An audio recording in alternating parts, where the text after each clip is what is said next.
우리 함께 찬송하겠습니다. 찬송가 453장입니다. 예수도 알기 원하네. 찬송가 453장 우리 함께 찬송하겠습니다. 예수도 알기 원하네. 크고도 넓은 은혜와 대속해 주신 사랑을 간절히 알기 원하네.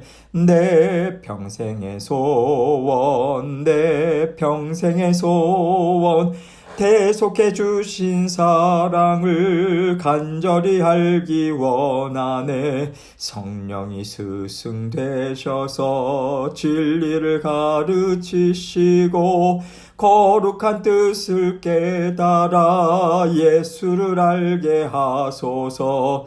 내 평생의 소원, 내 평생의 소원, 대속해 주신 사랑을 간절히 알기 원하네. 성령의 감화 받아서 하나님 말씀 배우니 그 말씀 안절안절이 내 맘에 교훈되도다.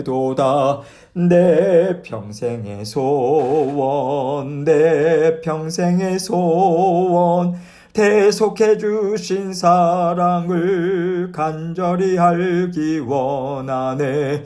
예수가 계신 보좌는 영광에 둘려 있도다. 평화의 왕이 오시니 그 나라 왕성하도다.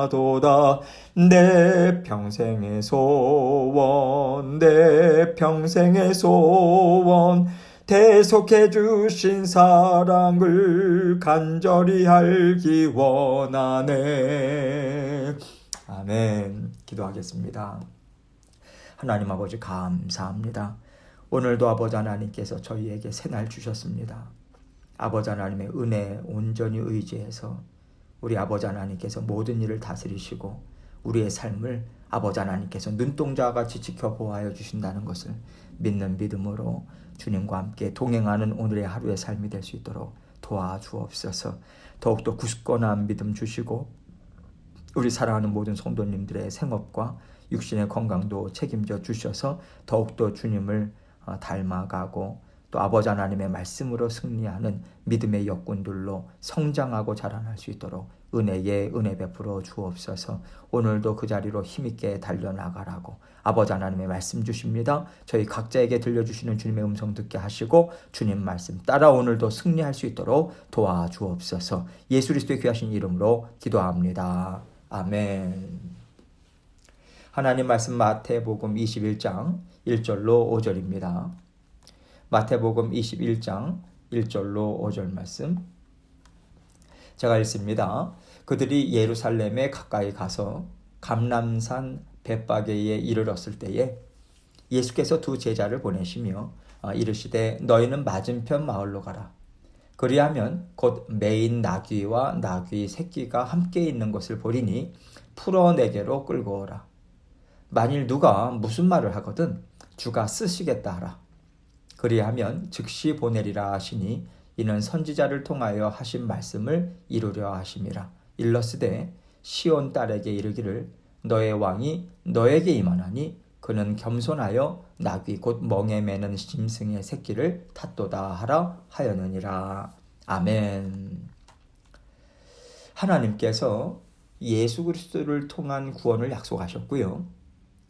이스라엘 백성들은 구원을 주실 메시아를 기다려왔습니다. 이것은요, 하나님께서 약속을 주셨고 또 하나님의 자녀들은 그 약속을 신실하게 믿고 바라는 것이기 때문에 하나님과 자녀 사이에 이보다 더 좋은 관계는 없을 것 같아요. 그런데 그 약속의 말씀을 주시는 하나님과 받는 하나님의 자녀들 사이에 틈이 생기는 것은요, 세상이 존재하기 때문입니다. 세상은요, 자녀들의 마음에 있는 죄성을 자꾸만 불러일으켜요. 그 죄성은 하나님이 나에게 좋은 것을 주셨다는 믿음을 갖기보다는 하나님이 주시지 않는 것, 하지 말라고 한 것에 내가 누릴 기쁨이 있고 내가 누릴 만족이 있지 않을까, 이 생각을 자꾸만 갖게 하죠. 이런 생각이 육신의 정욕이거든요. 죄가 주는 욕구란 말입니다. 이것으로 아담과 하와가 하나님의 말씀을 어기고요. 선악과를 따먹게 된 거잖아요. 우리는 아담의 후손들로서 마음의 쓴뿌리가 남아있어서요. 이 욕구가 자꾸만 올라와요.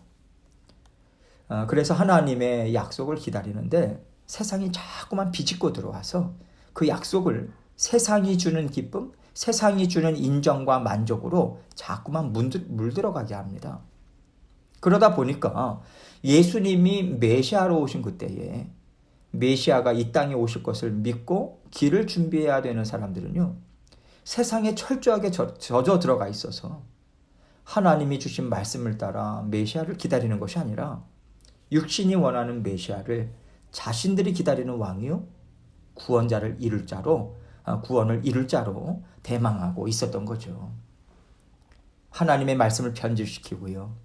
하나님이 기뻐하시는 나라를 세상과 맞바꾸는 일이 오랜 시간을 통해서 이스라엘 백성들에게 견고하게 자리를 잡게 되었던 것입니다. 그래서 이단이 무서운 거예요.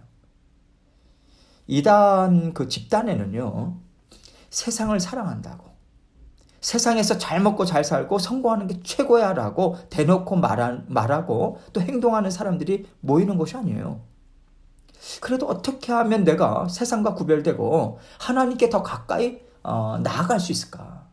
어떻게 하나님과만 살 수 있을까? 이거 갈망하는 사람들이요, 변질된 하나님의 말씀으로 그 심령이 병들어가는 것입니다.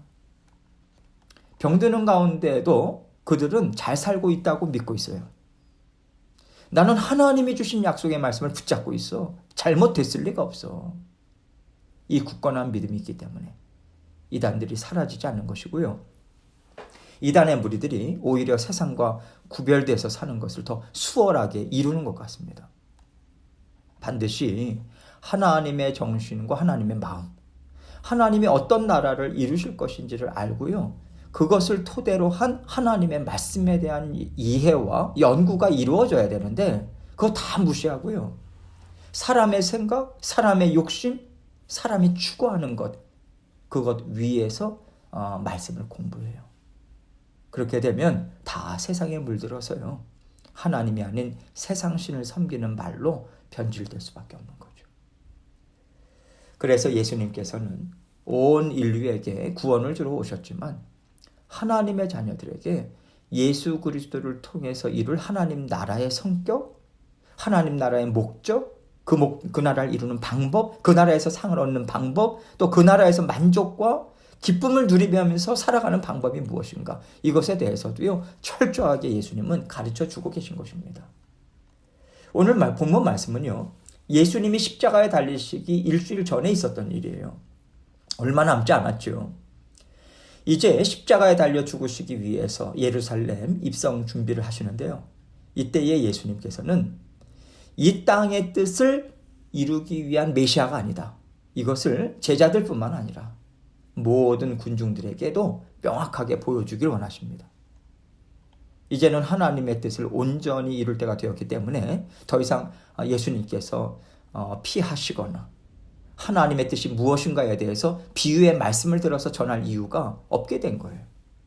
그래서 이제는 모든 것을 다 열어놓으시고 나는 이런 메시아요, 내가 이룰 나라는 이것이다, 이것을 보여주시는 거죠. 그래서 이 일이 있기 전에 예수님께서 이제 죽으시고 또 십자가에 달려 죽으시고 또 3일 만에 다시 살아나야 할 것까지도 예수님이 이미 말씀하신 바입니다. 1절 말씀 봅니다. 그들이 예루살렘에 가까이 가서 감람산 벳바게에 이르렀을 때에 예수께서 두 제자를 보내시며 이르시되 너희는 맞은편 마을로 가라. 그리하면 곧 매인 나귀와 나귀 새끼가 함께 있는 것을 보리니 풀어 내게로 끌고 오라. 예수님께서 이제 예루살렘에 입성할 준비를 이제 제자들로 하여금 시키시는 거예요. 두 제자들을 먼저 보내십니다. 저쪽에 있는 마을로 가라. 거기에 가면 매인 나귀와 나귀 새끼가 있는 것을 너네가 보게 될 거예요. 그러면 그것을 내게로 가지고 와라. 이 말씀을 주시고 계십니다. 3절입니다. 만일 누가 무슨 말을 하거든 주가 쓰시겠다 하라. 그리하면 즉시 보내리라 하시니. 그런데 남의 물건을 그냥 끌고 올 수는 없잖아요. 또 예수님 말씀대로 누가 묻기라도 하면 어떡합니까? 실제로 동일한 내용이 나오는 그 마가복음을 보면요. 어떤 사람들이 나귀 새끼를 풀어서 뭐 하려느냐 이렇게 묻거든요. 그때 제자들이 예수님께서 일러주신 그대로 주가 쓰시겠다고 그렇게 말하니까 그들은 가져가도록 그렇게 허락을 합니다. 예수님께서는요. 제자들에게는 제자대로 또 군중들에게는 군중대로 하나님이 이루실 구원에 대해서 정확하게 보여주고 계세요. 제자들에게는 예수님이 하나님께서 보내신 메시아가 맞고 그 메시아는 모든 만물의 주인이신 크신 하나님이시다. 이것을 분명하게 보여주십니다. 지금까지 많은 것을 통해서 예수님이 하나님의 아들 되심을 믿는 일들을요 거듭 경험해 왔지만 또 이제는 소유주가 따로 있는 물건까지도 예수님이 쓰시겠다고 하면 온 세상 주인 되신 예수님을 거부할 자가 없다. 이것 또한 분명하게 예수님은 보여주심을 통해서 예수님은 누구신가? 온 우주 만물 모든 것들의 소유주시다. 주인 되신다. 이것을 다시 한번 확신을 주고 계신 거죠. 4절로 5절입니다. 이는 선지자를 통하여 하신 말씀을 이루려 하심이라. 일러스되 시온 딸에게 이르기를 너의 왕이 너에게 임하나니 그는 겸손하여 나귀 곧 멍에 매는 짐승의 새끼를 탔도다 하라 하였느니라. 선지자를 통해서 하신 말씀은요. 스가랴 선지자에게 주신 메시아 예언의 말씀을 지금 말하고 있어요. 이것을 통해서 예수님이 어떤 분이신가? 예수님을 통해서 이루실 나라가 무엇인가? 이것을 알려주고 있는 거예요. 또한 이것은요. 스가랴 선지자를 통해서 메시아에 대해서 예언해 주신 말씀의 성취 또한 이것을 알려주고 계신 겁니다. 예수님께서 십자가 대속의 죽으심 이루시고 또 성령을 선물로 보내주시는 이 모든 일들을 이루신 다음에 이 모든 일들이요. 제자들의 또 생각 가운데 다 꿰맞춰질 거 아니에요. 이 앞뒤가 착착 맞는단 말이죠. 말씀이 이제 맞는 거예요. 그럴 때 예수님이 이때 이런 말씀을 하셨지. 이런 일을 하셨지. 성경에 이런 말씀이 있었구나. 이렇게 예수 그리스도를 메시아라고 믿는 모든 심령들에게는요. 살아계신 하나님의 말씀으로 온전히 깨달아지는 거죠. 그리고 믿는 믿음으로 나아가게 되는 거죠. 지금 이 말씀이 초점을 두고 있는 게 무엇입니까?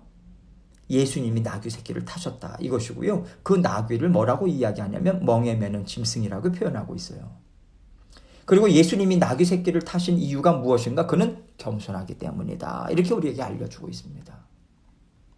하나님께서는요. 우리가 예수님께서 이루신 모든 일들을 날마다 묵상하고 고백짓고 또 깨달아 아는 더 깊은 자리까지 나아가고요. 또 계속해서 성화되어 가는 과정 가운데 우리가 반드시 붙잡아야 되는 것이 무엇인가?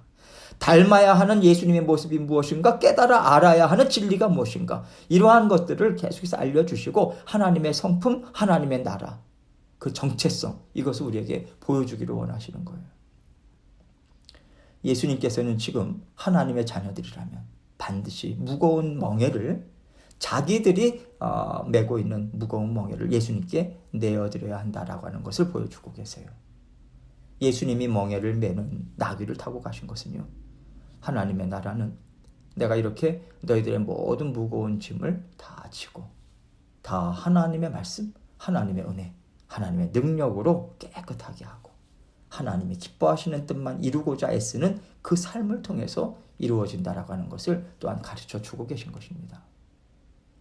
예수님께서 이 땅에서 하신 말씀이나 모든 행동들 또 일들은요. 하나하나 그 의미를 담고 있어요.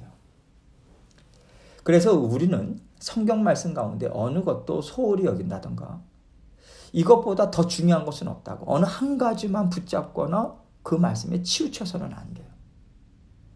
예수님께서는 하나님이 주신 말씀을요. 처음부터 끝까지 순종하셨습니다. 다 순종하셨어요. 다 귀하게 여기셨어요.